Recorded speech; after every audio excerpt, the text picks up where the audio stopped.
నాన్న సినిమాకు పనిచేసిన ఏ ఒక్కరూ రూపాయి ఆశించకుండా సినిమాలో నటించారు. అనవసరమైన ఖర్చులు తగ్గించుకుంటూ సినిమాకు అవసరమైనంత మేరకు మాత్రమే ఖర్చు చేసి పూర్తి చేశాము. సినిమా మొత్తము చూసి మంచి సినిమా చూశాము అని ఆనందం మీకు కలిగితే మీ ఇష్టంతో మా సినిమాని వెల కట్టండి. కళ నాది, వెల మీది. 9010719894 నెంబర్కు గూగుల్ పే, ఫోన్పే, పేటిఎం ద్వారా మీకు తోచినంత సహాయం చేసి నన్ను ముందు మరిన్ని సినిమాలు చేయడానికి నాకు ధైర్యం, సపోర్ట్ ఇచ్చిన వాళ్ళు అవుతారని నేను కోరుకుంటున్నాను. ఎటువంటి కెమెరా కానీ, డబ్బింగ్ స్టూడియో కానీ, సిస్టమ్ కానీ వాడలేదు.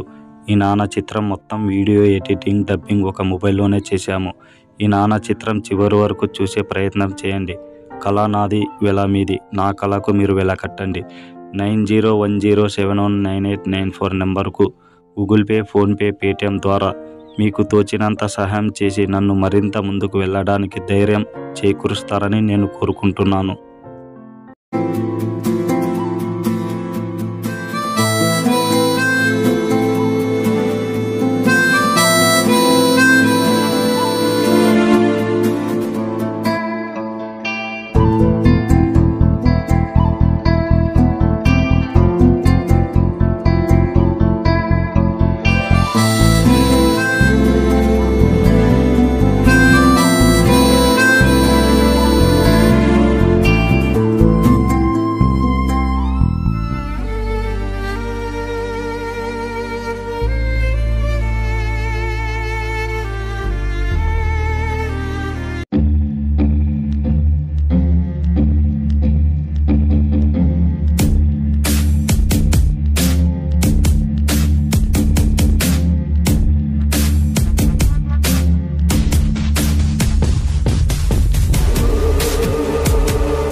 మందు అయిపోయింది, డబ్బులు లేవు.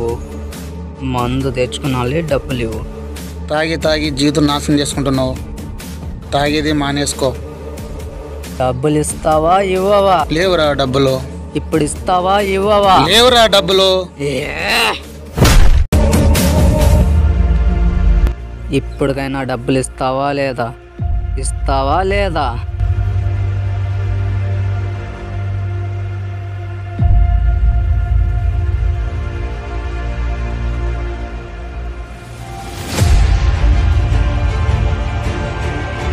ఎవడ్రా నువ్వు? నా చేయి పట్టుకున్నావు. నీకేం అధికారం ఉందని ఆయన్ను కొడుతున్నావు? ఆయన మా నాయన. నేను కొట్టుకుంటా, చంపుకుంటా. అడగడానికి నువ్వెవడ్రా? నేను కూడా నీలాగా ఒక తండ్రికి కొడుకుని. చూడు తమ్ముడు, నేను ఎలా ఉన్నా పర్వాలేదు, నా కొడుకు జీవితం బాగుండాలని ప్రతి ఒక్క తండ్రి తన కొడుకు జీవితానికి బంగారు పాట వేస్తాడు. మనకు 3 పూటల అన్నం పెట్టడానికి తను రేయనక పగలనక కష్టపడుతున్నాడు. కానీ మనం ఏం చేస్తున్నాం? చేయరాని తప్పులని చేస్తున్నాం. చివరికి మనం చేస్తున్నది తప్పు, మా నాన్న చెప్పిందే కరెక్టు అని మన తప్పు మనం తెలుసుకునే లోపు వాళ్ళు మన నుంచి దూరంగా వెళ్ళిపోతారు. ఎంత దూరంగా వెళ్ళిపోతారు అంటే మనం ఎక్కి ఏడ్చినా కూడా మన ఏడుపు వాళ్ళకు వినపడంత దూరంగా వెళ్ళిపోతారు. చూడు తమ్ముడు, చివరగా నేను ఒక మాట చెప్తాను. రాజులా బ్రతికే ప్రతి కొడుకు వెనకాల సిపాయిలా శ్రమించి కష్టపడి పనిచేసే నాన్న ఖచ్చితంగా ఉంటాడు.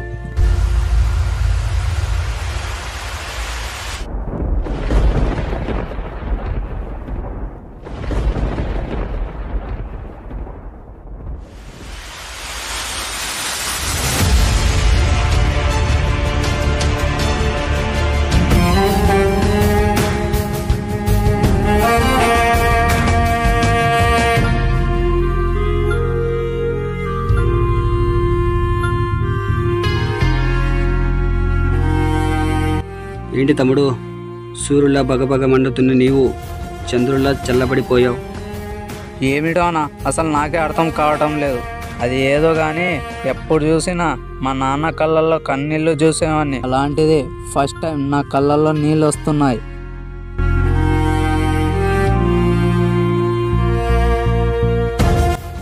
అవును, అసలు మీరెవరన్నా? అయినా నా గురించి తెలుసుకొని నువ్వేం చేస్తావు తమ్ముడు? నేను నీ గురించి తెలుసుకోవాలని వచ్చా. అన్నా, నా గురించి నీ గురించి ఎందుకన్నా? ఇప్పుడు వెళ్ళాడు కదా, ఆయన గురించి నీకు తెలిస్తే చెప్పన్నా.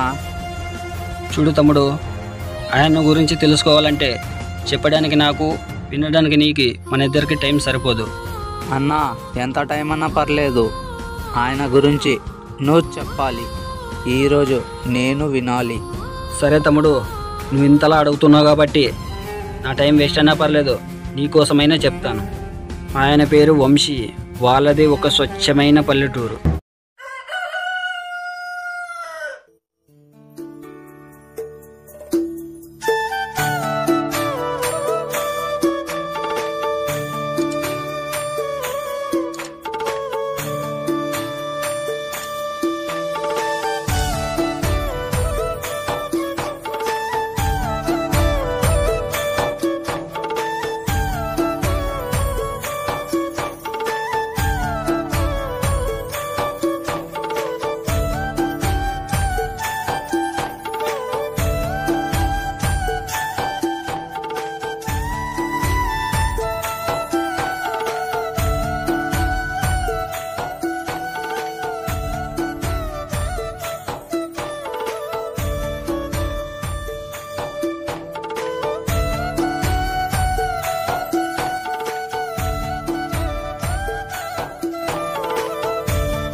సార్ సార్ సార్ సార్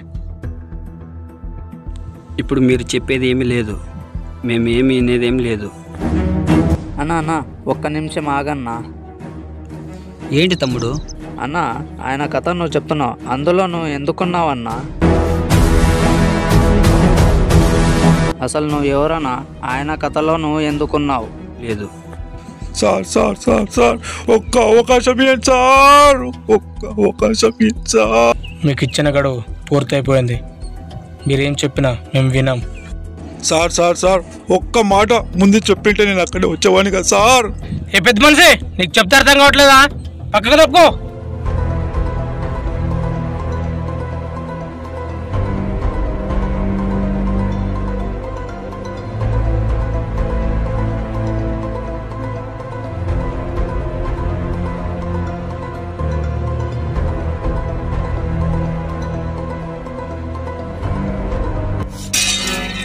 నానా ఏమైంది నానా ఏమైందో చెప్పు నానా. నానా చెప్పు నానా. రే ఆ బ్యాంకు వాళ్ళు వచ్చిండ్రా, డబ్బులు కడతామన్నా కూడా పెద్దోళ్ళని చూడకుండా నన్ను తోసేసిపోయినారా.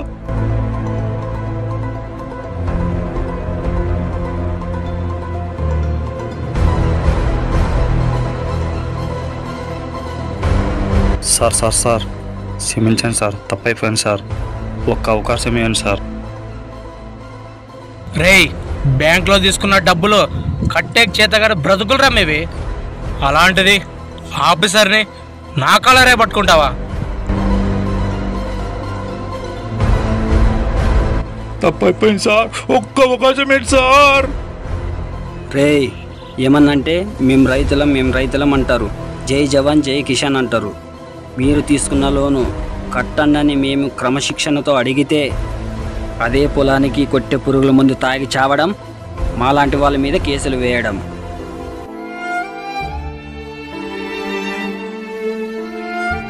డబ్బులు కట్టంటే కట్టకపోవడం, లేదంటే చావడం. అంతకు మించి ఏం చేయగలరా మీ బతుకులు?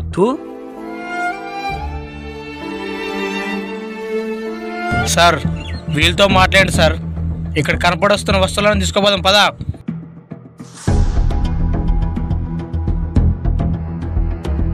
సార్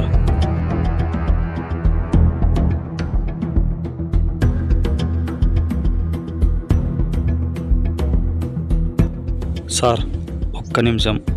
నానా ఇట్రా నానా. సార్ మా బతుకులు ఎంత నీచమైన బతుకులు అంటే ఇప్పుడు మేము చెప్తాం సార్, మా కష్టాల గురించి మేము చెప్తాం. అవును సార్, మీరు చెప్పినట్టు మా బతుకులు ఎంత నీచమైన బతుకులో మీకు తెలియదు సార్. పండుగ రోజు వ్యాపారం చేసే ప్రతి ఒక్క వ్యాపారి సంక్రాంతి, ఉగాది, దసరా, దీపావళి ఏ పండుగ వచ్చినా కూడా తను అమ్మిన వస్తువుల్లో మిగిలింది దాంట్లో దాచుకొని ఈ పండగ కాకపోయినా నెక్స్ట్ పండగ అమ్ముకుంటాడు. కానీ ఒక్క రైతు మాత్రం దాన్ని నెక్స్ట్ రోజు అమ్ముకోలేడు సార్.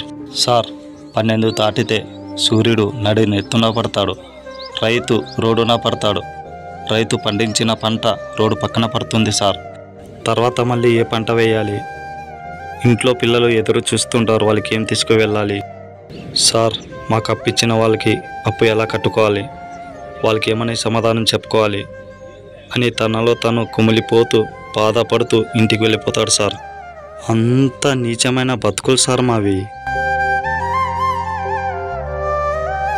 అయినా సార్ ఏసీ కుర్చీలో కాలు మీద కాలు వేసుకొని కూర్చునే మీకు ఎండనక వాననక గాలనక చలనక రాత్రనక పగలనక కష్టపడే మాలాంటి రైతుల బతుకులు మీకు ఏమర్థమైతే సార్?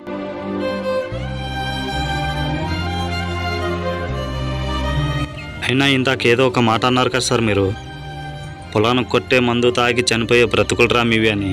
సార్ పంట పండించడానికి పెట్టుబడి లేక కట్టించిన ఇంటినో పండించిన పంటనో ఆడవాళ్ళ మెల్లో ఉన్న పుస్తుల తాన్నో మీ బ్యాంకులో కుదవపెట్టి ఆ పండించిన పంటను నలుగురు కడుపులు నింపాలని చూస్తామే కానీ నలుగురు కడుపులు కొట్టాలని చూసేవాళ్ళు కాదు సార్ ఈ రైతులు అంటే.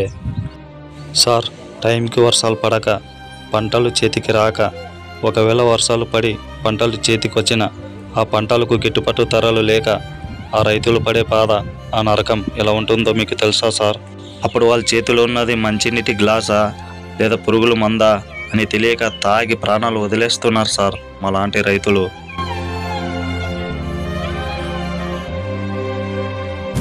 సార్ అయినా మాలాంటి రైతులు ఎంతమంది చనిపోయినా కూడా ఒక భగత్ సింగ్ లాగా, ఒక అల్లూరి సీతారామరాజు లాగా, ఒక సుభాష్ చంద్రబోస్ లాగా ఈ వ్యవసాయం అనే పోరాడడానికి పుట్టుకొస్తూనే ఉంటారు సార్ మా నాన్నలాగా. జై జవాన్ జై కిసాన్. సార్ మీది ఎంత గొప్ప మనస్సు సార్. వాళ్ళ కష్టాలు గడ్డకెక్కినట్టేనా? నేను అలాగనికేసి నాను నా పిఏ వెళ్ళిపోయాం. కానీ అసలు కథ అప్పుడే మొదలయ్యింది.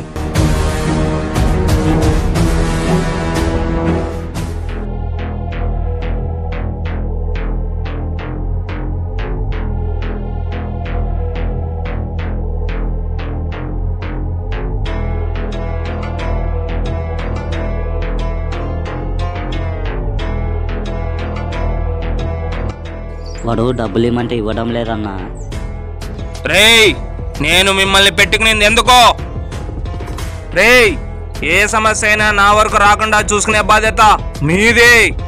అన్నా వాడెక్కడా లేడన్నా, ఊరొదిలి పారిపోయాడా అన్నా. ఇప్పుడు ఏం చేయమంటావు అన్నా? చెప్పేదేముందిరా, డబ్బు తీసుకోవాలన్నా డబ్బు కట్టాలన్నా వణుకు రావాలి, వణుకో. అన్నా వాడెక్కడున్నా సరే నీ కాలు కింద తెచ్చి పడేస్తా.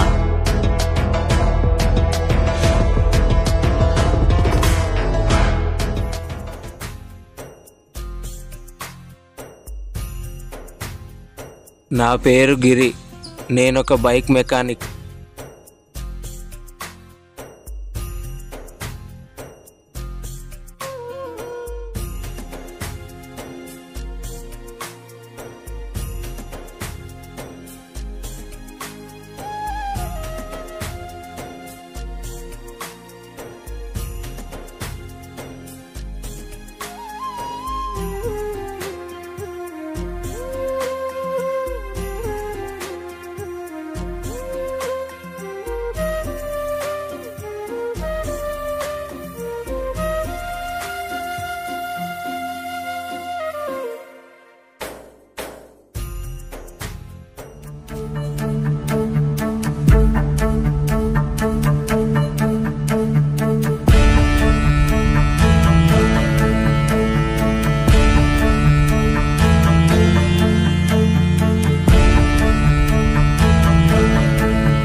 బ్రదర్, శ్రీరామ్ అంటే నువ్వేనా?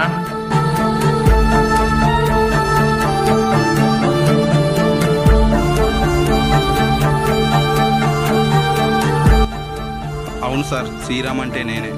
మీరు ఇల్లు బ్యాంకులో తాకట్టు పెట్టారు. 3 నెలలైంది డబ్బులు కట్టలేక. ఇది 4వ నెల. నేను మీ ఇంటికి వచ్చాను. మీరు మొత్తం అమౌంట్ కట్టేస్తే నేను ఇక్కడి నుంచి వెళ్ళిపోతాను.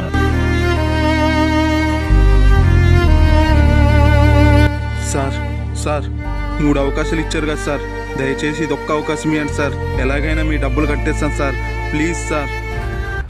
రేయ్, రేపు 4 గంటల వరకు నీకు టైం ఇస్తున్నా. మొత్తం అమౌంట్ కట్టలేకపోతే నీళ్లు మొత్తం జప్తు చేస్తా.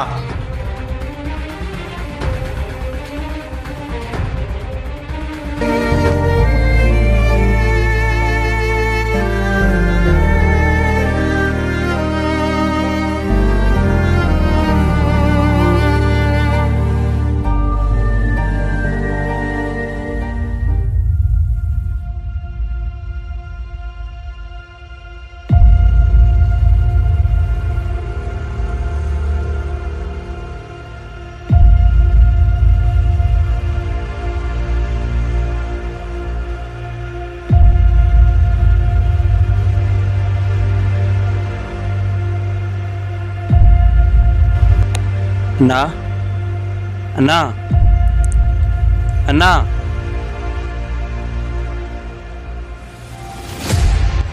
ఏమైందన్నా? ఎందుకంత డల్గా ఉన్నావు? ఏమైంది? ఎందుకు ఏడుస్తున్నావు? ఒరే తమ్ముడు, ఇంటికి బ్యాంక్ వాళ్ళు వచ్చిపోయారా. రేపు సాయంత్రం 4 గంటల వరకే మనకు టైం ఇచ్చాడ్రా తమ్ముడు. రేపు సాయంత్రం లోపు మొత్తం అమౌంట్ కట్టకపోతే ఇంటిని జప్తు చేస్తామన్నారా ఆ బ్యాంకు వాళ్ళు. అయితే ఇప్పుడు ఎలా అన్నా?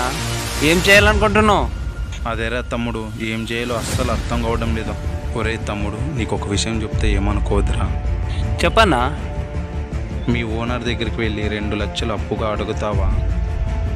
సరే అన్న, రేపు షాప్కి వెళ్ళి మా ఓనర్ని అడిగి చూస్తా.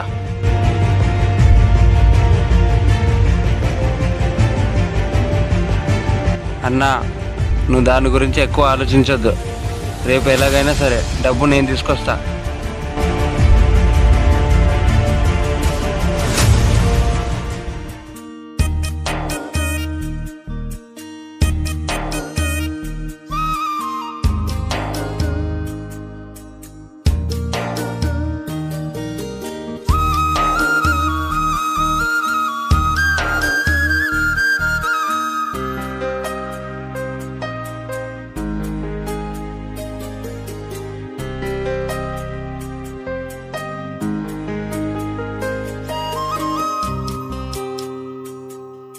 అరే వంశీ,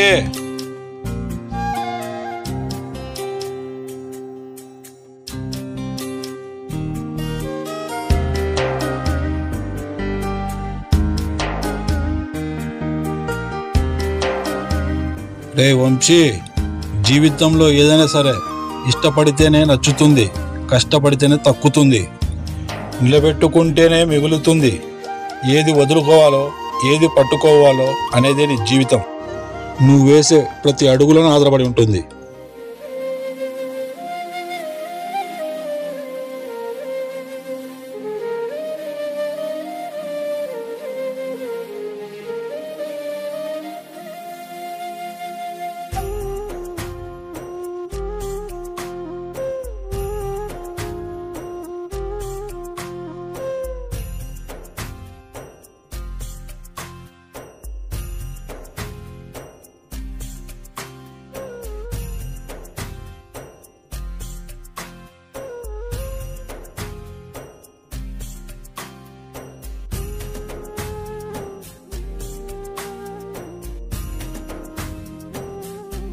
చెప్పు గిరి, ఏంటి? అన్నా, నాకు 2 లక్షలు అప్పుగా కావాలన్నా. అంత డబ్బు నీకు ఏం అవసరం గిరి? అన్నా, మా ఇంటి డాక్యుమెంట్ బ్యాంకులో తాకట్టు పెట్టాము. 3 కంతులు డ్యూ పడినా అన్న. 4వ కంతుకి బ్యాంకు వాళ్ళు ఇంటికి వచ్చారు. డబ్బు మొత్తం కట్టకపోతే ఇంటిని జప్తు చేస్తామంటున్నారన్న బ్యాంకు వాళ్ళు. అందుకే అన్న నేను మీకు 2 లక్షలు అప్పుగా అడుగుతున్నాను. సరే గిరి, అంత డబ్బు నా దగ్గర లేదు. అన్నా, ఎలాగైనా చూడండి అన్న, ప్లీజ్ అన్నా. సరే గిరి, వేరే వాళ్ళని అడిగి చూస్తా. అలాగే అన్నా.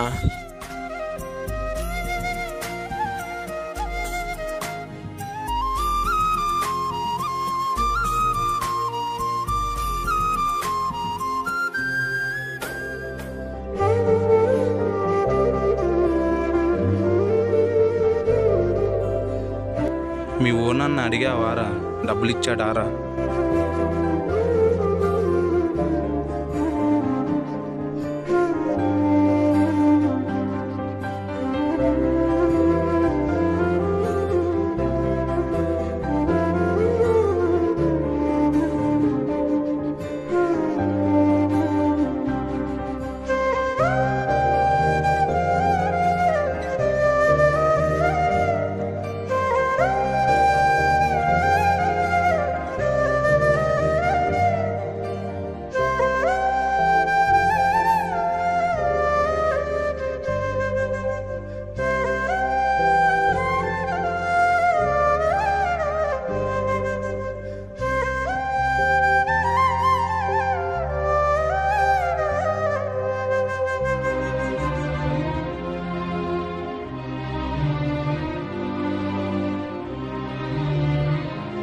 సారీ అన్న, ఈరోజు వర్క్ ఎక్కువ ఉండడంతో నేను నీతో మాట్లాడలేకపోయాను.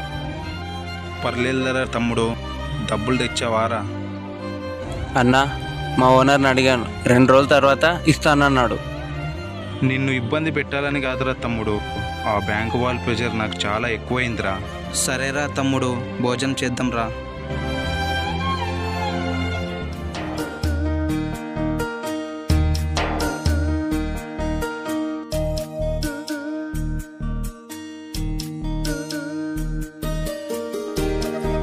అన్నా, రానా? భోజనానికి టైం అయిందిరా.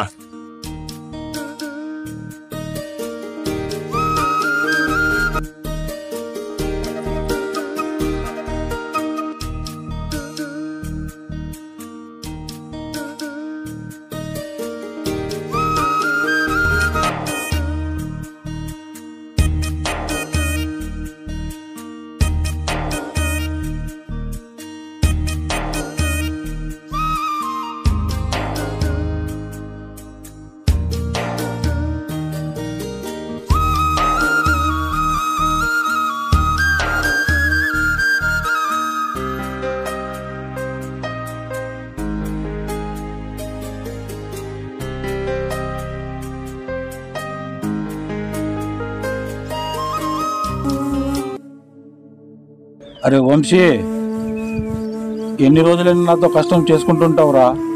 డిగ్రీ చదివినావు కదా, ఏదో ఒకటి మంచి ఉద్యోగం చూసుకోండి నాన్న. నానా, మీరు చెప్పిన దాంట్లో ఏం తప్పులేదు నాన్న. కానీ సిటీకి దూరంగా వెళ్ళి బ్రతకడం కంటే ఉన్న ఊరిలోనే మన పని మనం చేసుకునే దాంట్లో తప్పేమి ఉంది నాన్న. అరే వంశీ, మా తాతలు, మా నాన్న, నేను పడిన కష్టం ఇక చాలు. నువ్వన్నా ఉద్యోగం చేస్తూ బాగా ఉండు.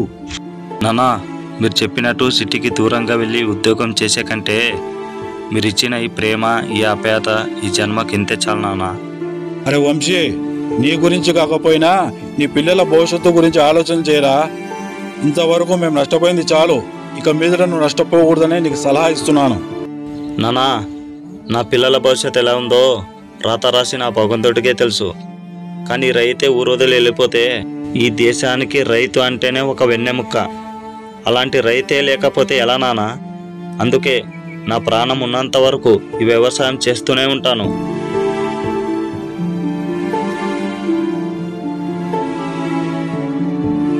వీడెలాగో నా మాట వినతట్టు లేడు. దేవుడా, నా కష్టం వీడికి రాకుండా చూడు. ఇంతకంటే నీకేం కోరుకోండి స్వామి.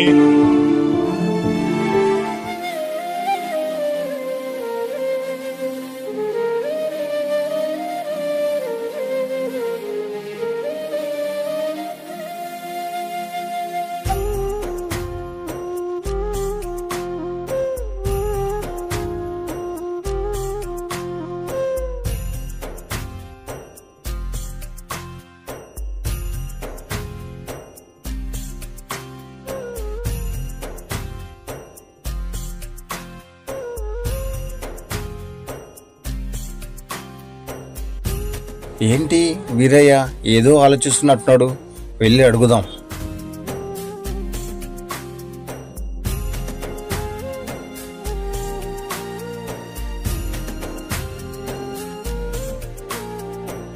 వీరయ్య, వీరయ్య, ఏంటి వీరయ్య ఏదో ఆలోచిస్తున్నట్టున్నావు? బసవయ్య, ఇలా అడుగుతున్నానని ఏమనుకోకు. నాకు అప్పుగా 2 లక్షలు ఇవ్వగలవా? అయ్యో వీరయ్య, నా దగ్గర అంత డబ్బు లేదయ్యా. మరి నువ్వు తప్పుగా అనుకోకు. వేరే వాళ్ళని అడిగి చూసావా? చాలా మందిని ఫోన్ చేసి అడిగాను బసవయ్య, ఎవరు లేదు లేదు అంటున్నారు. నువ్వే నాకు దిక్కు బసవయ్య. ఎలాగైనా ఆలోచించి చూడు, నీ కాలు పట్టుకోమని పట్టుకుంటాను. అయ్యో వీరయ్య, నీ బాధ చూస్తుంటే నా గుండె తరక్కుపోతుంది. అయినా అంత డబ్బు ఇప్పుడు నీకు ఏమవసరం? మా ముత్తాత, మా తాత, మా నాయన, నేను ఈ వ్యవసాయంలో నష్టపోయింది, కష్టపడింది ఇక చాలు. మా పరిస్థితి నా కొడుకుకి, వాడి పిల్లలకు రాకూడదని చెప్పి నేను ఎంత అప్పు చేసినా పర్వాలేదు, వాడికి మంచి చదువు చదివించి నేనున్నంత వరకు వాడి జీవితం బాగుండాలని నేను కోరుకుంటున్నా బసవయ్య.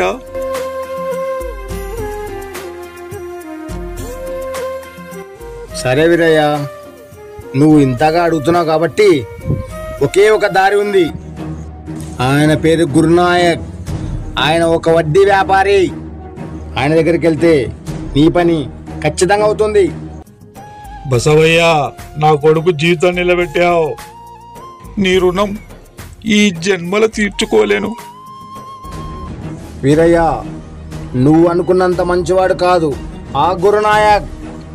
ఎంత డబ్బు అడిగినా ఇస్తాడు.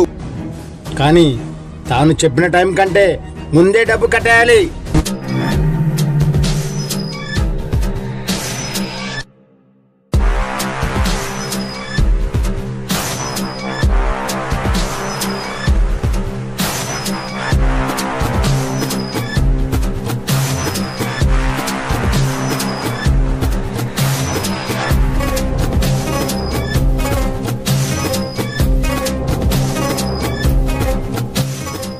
అన్నా,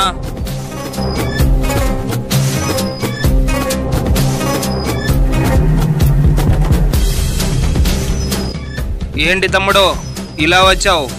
ఏంటి సంగతి? అన్నా ఇలారా.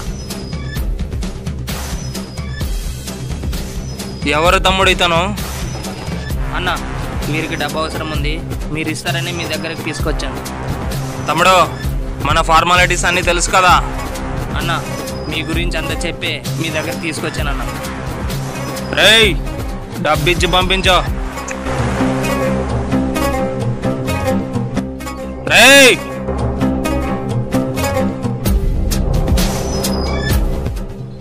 రేయ్, ఆ బ్రహ్మ రాసిన రాతలు ఒక సెకండ్ లేట్ అవచ్చేమో కానీ నేను చెప్పిన టైం కంటే ఒక సెకండ్ ముందే అసలు వడ్డీ రెండు నా ముందుండాలి.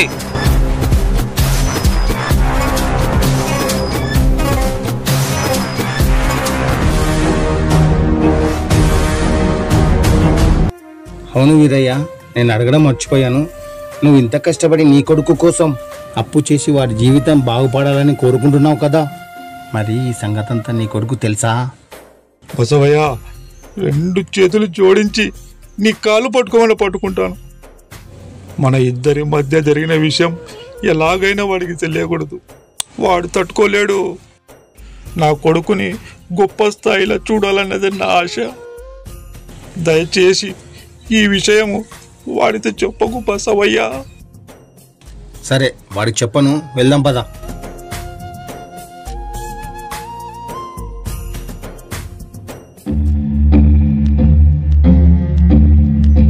రేయ్, ఈరోజు మీ ముగ్గురికి ఫుల్ దావత్ ఇస్తున్నా.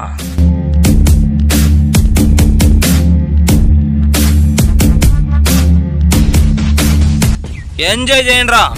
అన్నా, ఎందుకన్నా ఇంత పెద్ద దావత్ ఇస్తున్నావు మాకు? నా బలం, నా బలగం అన్నీ మీరే. ఎంజాయ్ చేయండి.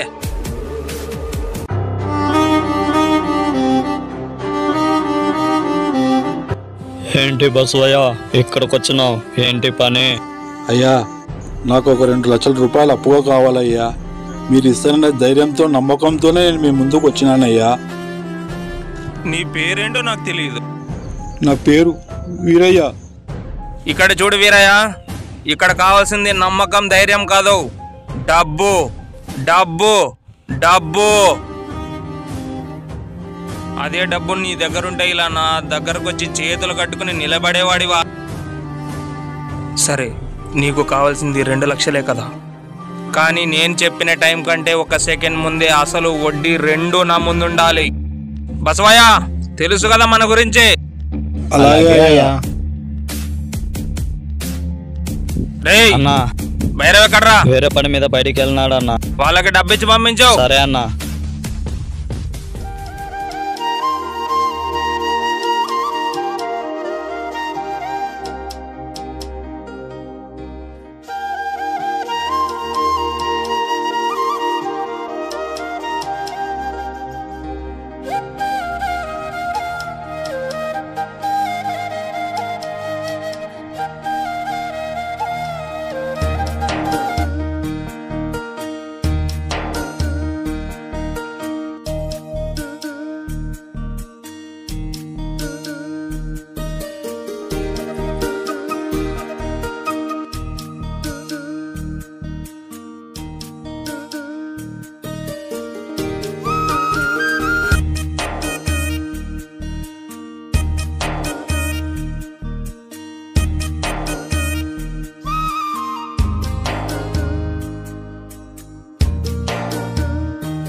ఏం పరిస్థితి వచ్చిందిరా?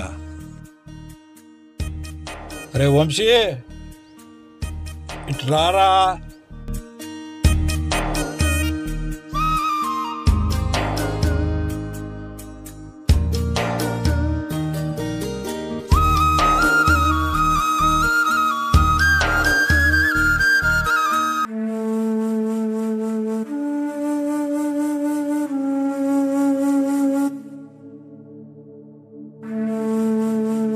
అరే వంశీ, పొద్దున్నే లేచి నేను చేసే పనులు నువ్వు చేస్తుండవేంరా? పోయి చదువుకోపోరా. ఏంది నాన్న, మన పని మనం చేసుకునే దాంట్లో తప్పేముంది నాన్న? నాకు చదువుకోవడం ఇష్టం లేదు. నేను రైతుగానే ఉంటాను నాన్న, రైతుగానే బతుకుతాను. అరే వంశీ, ఇక్కడ వచ్చి కూర్చోరా.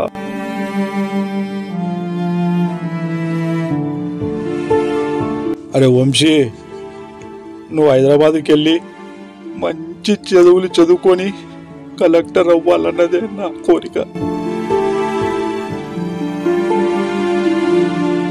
నానా, మీరెంత చెప్పినా కూడా ఈ జన్మకు నేను రైతుగానే ఉంటాను నాన్న. అరే వంశీ, నేను ఎంత చెప్పినా కూడా నువ్వు నా మాట వినడం లేదు కదరా. నేను చనిపోయేలోపు నీకు కలెక్టర్గా చూడాలన్నదే నా చివరి కోరికరా. నానా, నేను బ్రతికేదే మీకోసం నాన్న. మీరు అంత మాట అనడం అవసరం లేదు నాన్న. మీకోసం కలెక్టరే కాదు నాన్న, ఏం అవమానం అవడానికి నేను సిద్ధంగా ఉన్నాను నాన్న. అరే వంశీ, ఒప్పుకున్నందుకు ఈ జన్మకు ఇది చాలురా. ఒక్క నిమిషం నిలబడరా.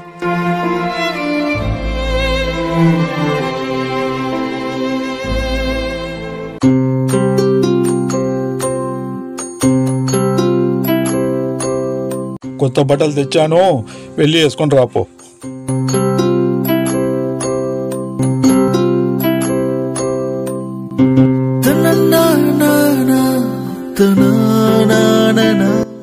అబ్బాబ్బా, చూడరా, దొరబాబు లెక్కనే ఉండవు. ఇప్పుడు నా కళ్ళలో కలెక్టర్ మాదిరిగానే కనపడుతుండవు వంశీ. సరేరా వంశీ, ట్రైన్ టైం అయ్యేటట్లుంది. నేను అంగేసుకొస్తాను, వెళ్దాం పద.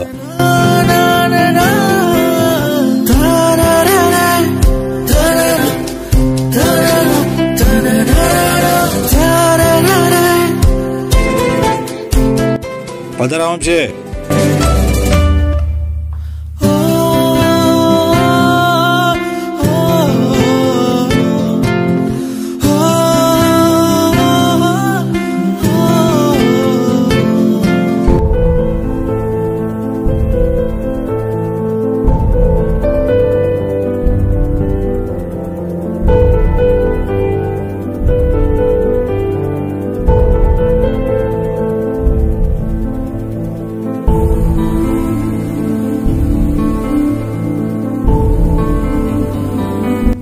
అరే వంశీ, ట్రైన్ వచ్చింది లేరా?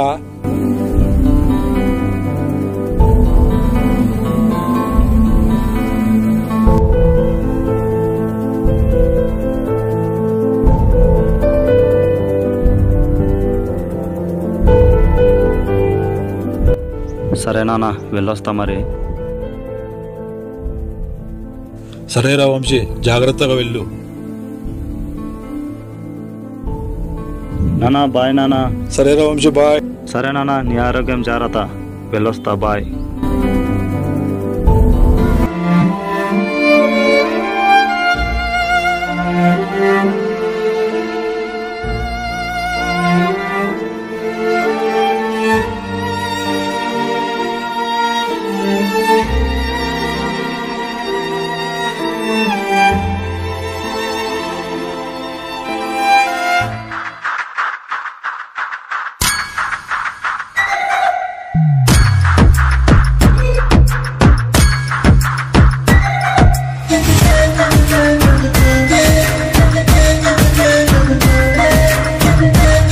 ఏ వీరయ్య, మా అన్న గురునాయక్ పిలుస్తున్నాడు, రా.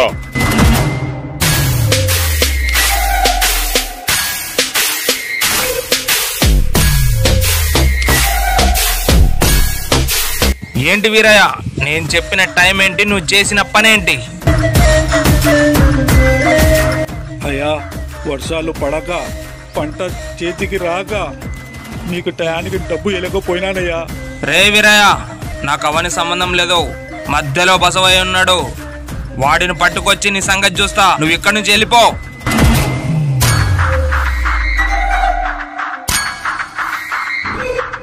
రేయ్, ఆ బసవయ్యని పట్టుకోరండి రా.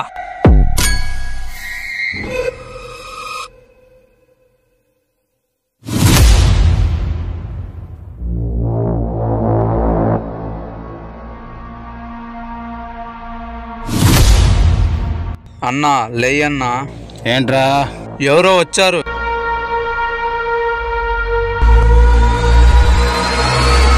ఏ బసవయ్య, మా అన్న గురునాయక్ పిలుస్తున్నాడు, రా. అయ్యా నేనేం చేశాను? నేనెందుకు రావాలి? రేయ్, మాటలతో చెప్తే అర్థం కదా, చేతులతో చూపించాలా? అయ్యా ఆ వీరే దగ్గర ఎలాగైనా డబ్బులు కట్టిస్తానయ్యా, ఒక అవకాశం అండి అయ్యా. వాడదే మాట చెప్తున్నాడు, నువ్వు ఇదే మాట చెప్తున్నావు. మీ ఇద్దరు చావులు మా అన్న చేతిలో 3 ఉన్నాయి.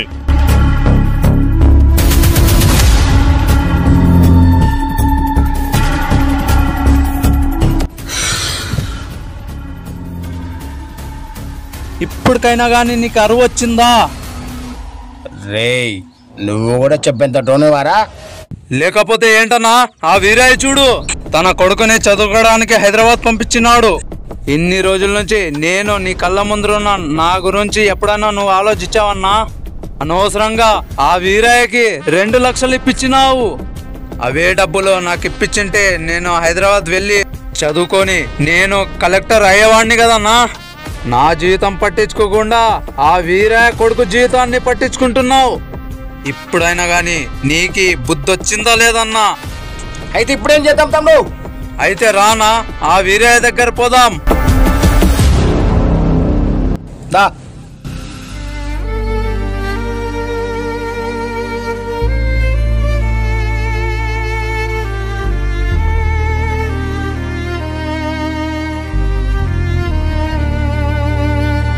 రే వీరయ్య,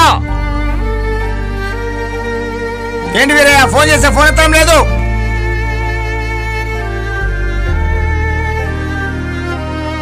బసవయ్య కోపం కావద్దు, కూర్చొని మాట్లాడుకుందాం బసవయ్య.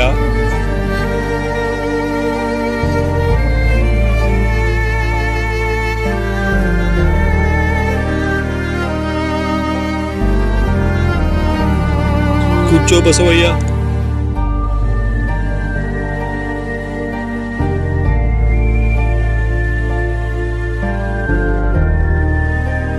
అంత కోపం ఎందుకు అవుతున్నావు బసవయ్య? ప్రశాంతంగా నేను చెప్పే 2 మాటలు నువ్వు బసవయ్య. ఏ వీరయ్య, నాటకాలు ఆపు, డబ్బు కట్టు ఫస్ట్. బసవయ్య డబ్బులు కట్టాలనే ఉంది బసవయ్య. టయానికి వర్షాలు రాక, సకాలంలో పంటలు పండక నీకు డబ్బులు ఇవ్వలేకపోయాను బసవయ్య. ఏ వీరయ్య, అవన్నీ నాకు సంబంధం లేదు. డబ్బు ఎలా తీసుకున్నావు అలాగనే కట్టు. ఏ తమ్ముడు, ఎంతసేపు నిలబడతావు? వచ్చి కూర్చో.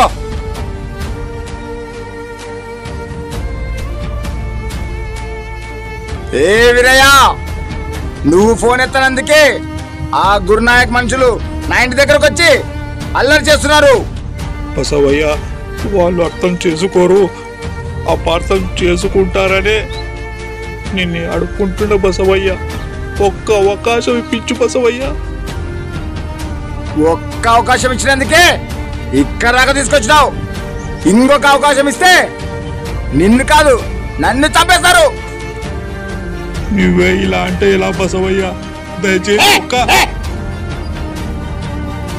రే రారా.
అనుకున్నా నాన్న కళ్ళ నిండుగా ఈ జన్మలోనైనా నా కొడుకుగా పుడతవ నాన్న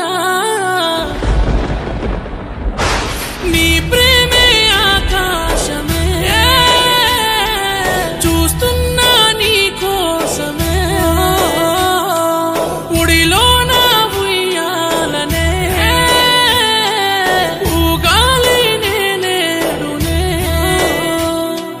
నీ ప్రేమే ఆకాశమే ఆకాశమే చూస్తున్నా నీ కోసమే కోసమే ఉడిలో నా ఉయ్యాలనే ఊగాలి నేనేడునే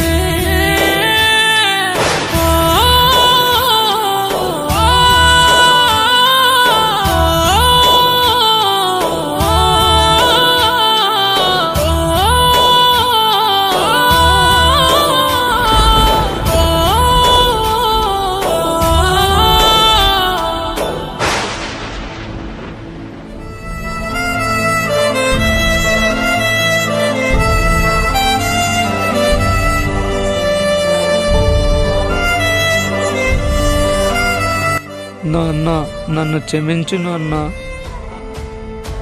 నాన్న ఇప్పటి నుంచి నా లైఫ్లోన నిన్ను బాధ పెట్టాను. నీ కష్టం విలువ నాకు తెలిసింది నాన్న. రేయ్ ఇప్పటికన్నా మారినావు, ఈ జన్మకి ఇదో చాలరా.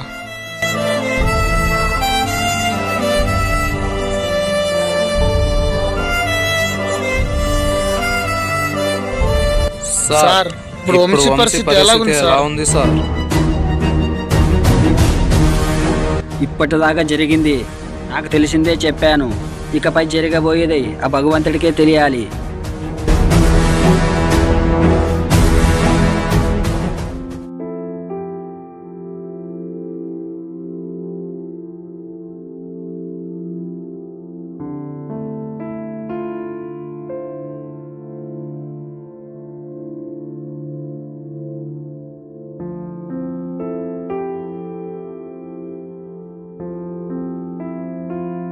రే గిరి, ఏంట్రా ఇక్కడున్నావు? షాప్కి వెళ్ళలేదా?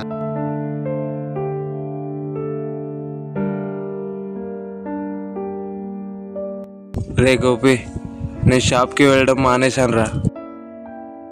రే గిరి, ఏంట్రా ఇంత డల్గా ఉన్నావు? ఏమైనా ప్రాబ్లమా?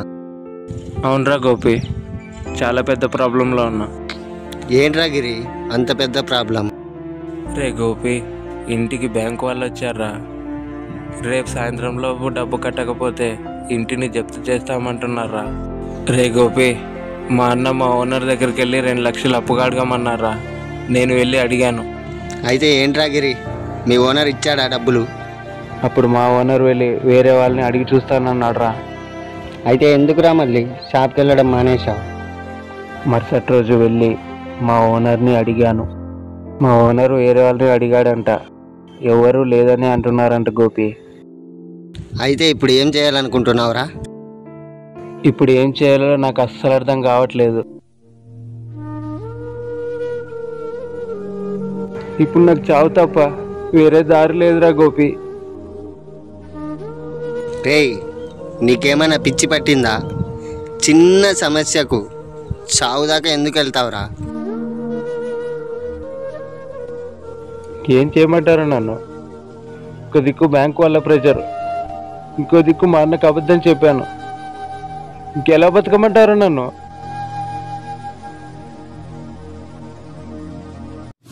రేయ్, నువ్వు ఎలాగో చస్తానంటున్నావు కాబట్టి నీకు ఒకటే దారుంది.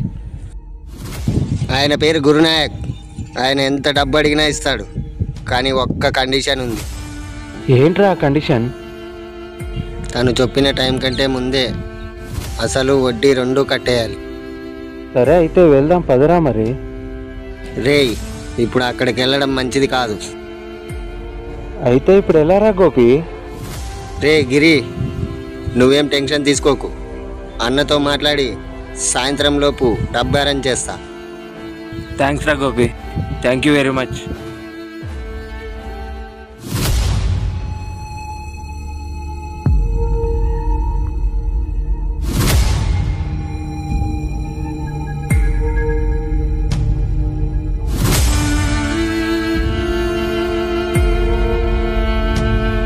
హలో అన్నా. ఎవరు మాట్లాడేది? నేనన్నా గోపిని. చెప్పు తమ్ముడు, ఏంటి పని? హలో అన్నా, కాస్త మా ఫ్రెండ్కి డబ్బు అవసరం ఉందన్నా, మీరు ఇస్తారని ఫోన్ చేశా.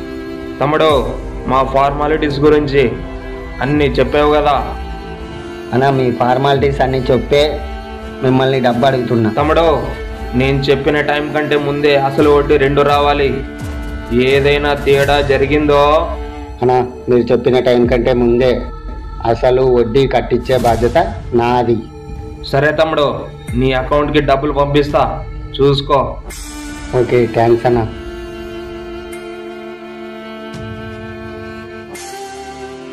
రే గిరి, ఎక్కడున్నావురా? చెప్పరా గోపి. సరే, నీకు ఫోన్పే ఉందా? నా నంబర్ ఫోన్పే ఉంది. సరే, నీ ఫోన్పే నంబర్కి 2 లక్షలు వేస్తున్నా గిరి.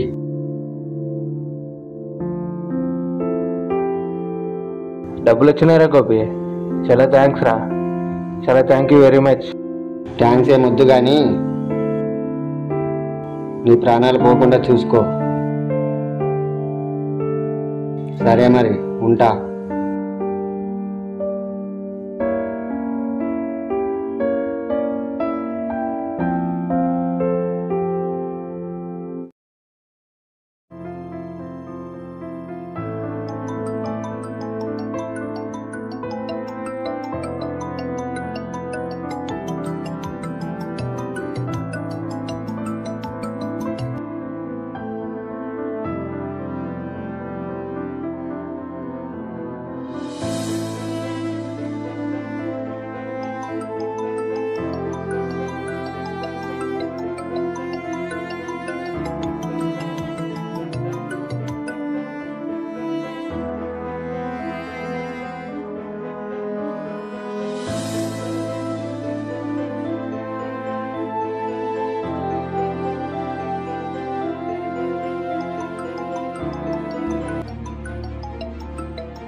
ఫస్ట్ మొబైల్ స్విచ్ ఆఫ్ చేసి పారేయాలి.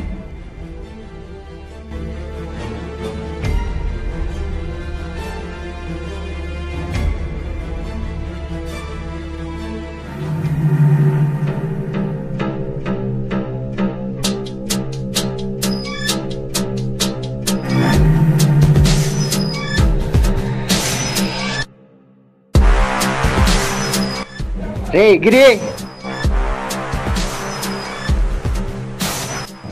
రే మా అన్న గురునాయకు వాళ్ళ మనుషులు ఫోన్ చేస్తే ఫోన్ లిఫ్ట్ చేయట్లేదేంట్రా?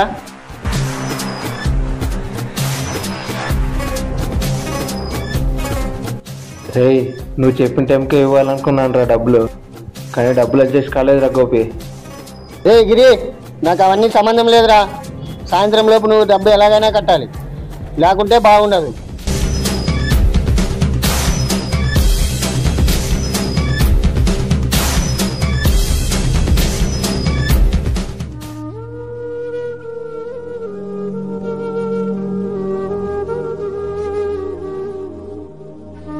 అరే, మా అన్నని జాగ్రత్తగా చూసుకోండి రా. ఈరోజు నేను సూసైడ్ చేసుకుంటున్నాను రా.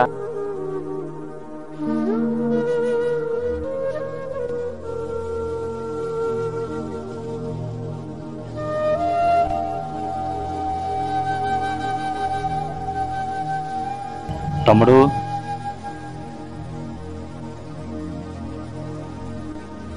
ఏం జరిగింది తమ్ముడు? ఎందుకు చనిపోవాలనుకుంటున్నావు?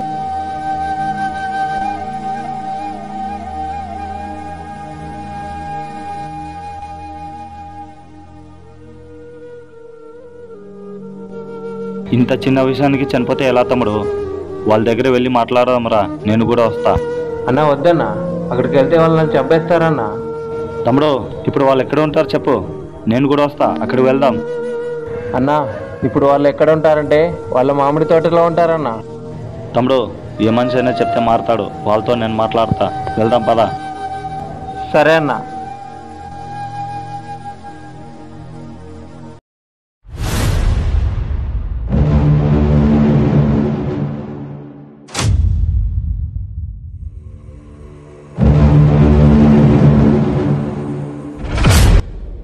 రే ఏంట్రా తీసుకున్న డబ్బులు కట్టమంటే తప్పించుకొని తిరుగుతున్నావు, బ్రతకాలని లేదా? గురునాయక్ గారు, ఆయన తరపున నేను క్షమాపణ కోరుతున్నాను. దయచేసి మీరు 2 రోజులు టైం ఇప్పియండి. చూడు తమ్ముడు, నీకు వాడికి ఎటువంటి సంబంధం లేదు. నువ్వు ఈ మ్యాటర్లో ఇన్వాల్వ్ అవ్వద్దు. సార్, ఒక మనిషికి సహాయం చేయకపోతే ఇంకెవరు చేస్తారు? దయచేసి మీరు పెద్ద పని చేసుకుని ఓ 2 రోజులు టైం ఇప్పియండి. చూడు తమ్ముడు, ఇక్కడ కావాల్సింది పెద్ద మనసు, జాలి, దయ కాదు, డబ్బు. డబ్బు సార్, డబ్బు పోతే డబ్బు వస్తుంది, ఒక మనిషి ప్రాణం పోతే మళ్ళీ తిరిగి రాదు. సార్, మీ దగ్గర తీసుకున్న డబ్బు కట్టాలంటే ఆయన ప్రాణాలతో ఉండాలి కదా సార్. సార్, మీ దగ్గర తీసుకున్న డబ్బు కట్టాలనే టెన్షన్, భయంతో ఏం చేయాలో తెలియక ఆత్మహత్య చేసుకోవడానికి వెళ్ళారు సార్ ఈ అబ్బాయి. రేయ్, వాడు చచ్చిపోతే వదిలేసాను అనుకున్నావా? వాడి శవం పైన అసలు వడ్డీ కట్టించుకునేంత వరకు వాడి శవాన్ని కూడా పాతి పెట్టనివ్వను. అది గురునాయక్ అంటే. సార్, మీరు అంత మాట అన్నాక ఇంకా అడుకోవడానికి ఏముంది సార్. ఇది నా బైక్ తాళాలు, ఇది నా మొబైల్, మీ దగ్గర పెట్టుకోండి. రేపు ఇదే టైంకి వచ్చి డబ్బులు కట్టేస్తాం. సార్, మా దగ్గర డబ్బు లేకపోతే సార్, కానీ ఎదుటి వారిని తక్కువ చేసి చూసే జబ్బు మాత్రం లేదు సార్.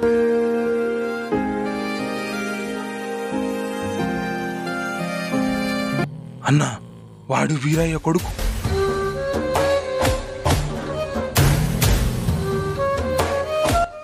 రేయ్, వాడి బాకి సంగతి సరే, మరి మీ నాన్న నా దగ్గర తీసుకున్న అప్పెవడు కడతాడు? Son of Veeraiah.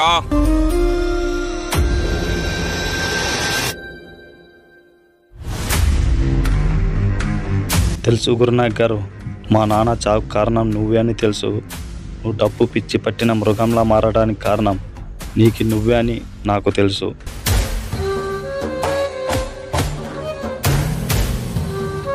గురునాయక్ గారు, నీ గురించి వీళ్ళందరికీ తెలియని ఒక రహస్యం నేను వీళ్ళందరికీ చెప్తాను.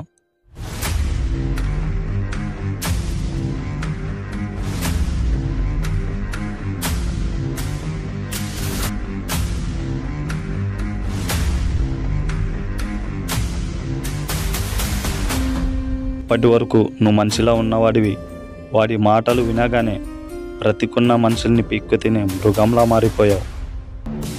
అవునరా, నేను మృగాన్నే, మనిషి రూపంలో ఉన్న మానవ మృగాన్నే. అంటే మీరు చేస్తే తప్పు కాదు, కానీ ఇప్పుడు నేను చేస్తే తప్ప. జిందగీలో డబ్బుకున్నంత రెస్పెక్ట్ దేనికి లేదు. ఎందుకంటే మనిషిని మనిషిలా కాకుండా రాజులా చూడనిచ్చేది డబ్బే. Money is everything this in world. అయినా నీలాంటి రైతుకు ఎంత చెప్పినా అర్థం కాదు. సార్, చచ్చిపోతామని తెలిసిన కూడా యుద్ధం చేసేవాడు సైనికుడు, నష్టపోతామని తెలిసిన కూడా వ్యవసాయం చేసేవాడు రైతు. అలాంటి రైతు కడుపులో పుట్టినందుకు నేను చాలా గర్వంగా ఫీల్ అవుతున్నాను సార్. జై జవాన్, జై కిసాన్.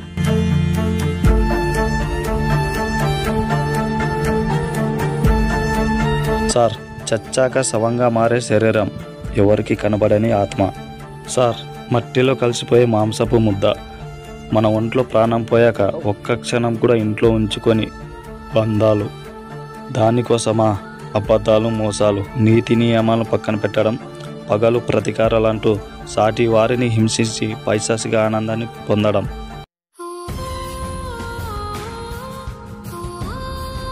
డబ్బు కన్నా విలువనేది మనశ్శాంతి. ఎందుకంటే దాన్ని మనకు ఎవరు అప్పుగా ఇవ్వలేరు కాబట్టి. జీవితం చాలా చిన్నది సార్. మనం ఎంతకాలం ఉంటామో, ఎప్పుడు పోతామో ఎవ్వరికి తెలీదు. కాబట్టి ఉన్నది కొద్ది రోజులు, నవ్వుతూ నవ్విస్తూ సంతోషంగా గడిపేద్దాం సార్.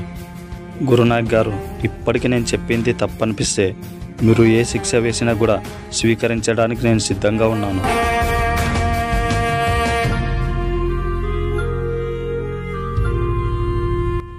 రే, ఏం గుండెరా నీది? నన్ను నా వెనుకున్న మనుషులను చూస్తే భయంతో గజ గజ వణికే వాళ్ళని చూసా.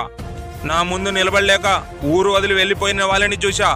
అంతెందుకు, నన్ను చూస్తే గుండాగి చనిపోయిన వాళ్ళని చూసా. నేను నలుగురిని ఏడిపించి వాళ్ళ కళ్ళల్లో కన్నీళ్లు చూసి ఆనందపడేవాణ్ణి. అలాంటిది ఫస్ట్ టైం నీ మాటలతో నా కళ్ళల్లో కన్నీళ్లు తెప్పించిన వాడివి నువ్వే కదరా. డబ్బు డబ్బు అనే పిచ్చితో మృగంలా మారిన నన్ను ఒక మనిషి విలువేంటో తెలిసేలా చేసావు. జీవితం అంటే ఏంటో అర్థమయ్యేలా చేసావు. నలుగురిని ఎలా హింసించాలో తెలిసిన నాకు అదే నలుగురిని ఎలా ప్రేమించాలో తెలిసేలా చేశావు. పుట్టిన నాడు మనిషంటారు, చచ్చిన నాడు శవమంటారు. ఏది రాని జీవితం, ఏది రాని శాశ్వతం.